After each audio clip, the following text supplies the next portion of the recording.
பிலிகுண்டு மரியம்மா பேர். எங்கள் வீட்டுக்கார் சின்ராச்சு. நாங்கள் ஒரு 10 வருஷமாக பிள்ளை குட்டிலாம் சாலையில் தான் இருந்தோம்.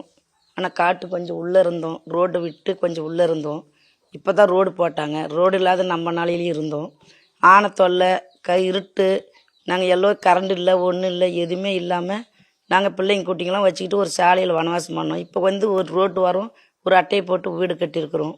அதுக்கும் கரண்ட் இல்லை, ஒரு சார்ஜி போடுறதுக்கு செல்லு கூட இல்லை. ஒரு அர்ஜென்ட் குழந்தை குஞ்சுக்கு நோவு நொடினா கூட அர்ஜென்ட்டுக்கு எங்களுக்கு எந்த ஒரு வழியும் இல்லை. கரண்ட் இல்லாத தவிக்கிறோம். ஃபாரஸ்ட்டுக்காரு அனுமதி இல்லாமல் ஆகாதுமா, கொடுக்க மாட்டேங்கிறாங்க. ஆஃபீஸில் கேட்டு பார்த்துட்டோம். அவர் ரேஞ்சு சார் நாங்களும் கையெழுத்து கொடுங்க சார், ஒரு கரண்ட் போடலாம், ஒரு கம்பம் போடுங்க சார் நான் கேட்டோம். இன்றைக்குமா நாளைக்குமான்னு காலம் தள்ளிட்டு தான் போகிறாங்களோ ஒழிஞ்சு கரண்ட் வந்த பாடு இல்லை. இப்படியே காலம் தள்ளிட்டு இருக்கிறோம். நாங்களும் இருக்க மட்டும் இன்னும் எத்தனை காலமாக இருப்போமே தெரியல. ஏதோ நல்ல காலம் பிறந்தா எங்களுக்கு ஒரு தயவு செஞ்சு ஒரு கரண்ட் வசதியானா பண்ணுங்க, நல்லதுக்கு பண்ணுங்க. வீட்டில் லைட் போட்டிருக்கீங்களாம்மா? அது எப்படி எரியுது? அது சோலாருங்க. அது ஒரு அரை மணி நேரம் தான் வருது. எங்கோட்டி கோடியில் சோலார் ஒரு அரை மணி நேரம் தான் வருது. அது ஒரு 5000 ரூபாய்க்கு தான் போட்டோம் நாங்கள். சின்னதாக ஒரே ரேட்டு தான், சும்மா வெளிச்சத்துக்கு மட்டும். மின் வெளிச்சத்துக்கு குழந்தைங்களாம் இருக்குங்களேன்ட்டு. எனக்கு 3 பொண்ணு 3 பசங்க, பேரம் பேசுகிற எல்லாம் ஒரே வீட்டில் தான் இருக்கிறோம்.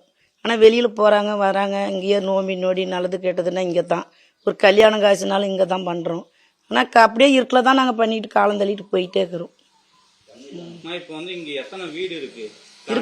கரண்ட் இல்லாமல் ஒரு 7-10 வீடு இருக்குதுங்க. சாலைங்க எல்லாம் அங்கங்கே சாலைங்க தான். பெரிய வீடு மெத்த பில்டிங் இல்லை. சும்மா சாலை போட்டுக்கிட்டு தான் இருப்பாங்க. அந்த அளவுக்கு வசதி இல்லை எல்லாம். அதுக்கு கரண்ட் இல்லை. அது சும்மாவே இருக்குது. அதுவும் சும்மா அது எதுவும் சேல்ஸே ஆகிறதில்ல. எதுவுமே ஜில்லுன்னு இருந்தால் தான் குளிங்க இருந்தால் தான் வாங்குவாங்க வெய்ய காலத்தில். அது எதுவுமே இல்லை, சும்மா கொடுத்துட்டாங்க, உட்காந்துன்னு இருக்கிறாங்க.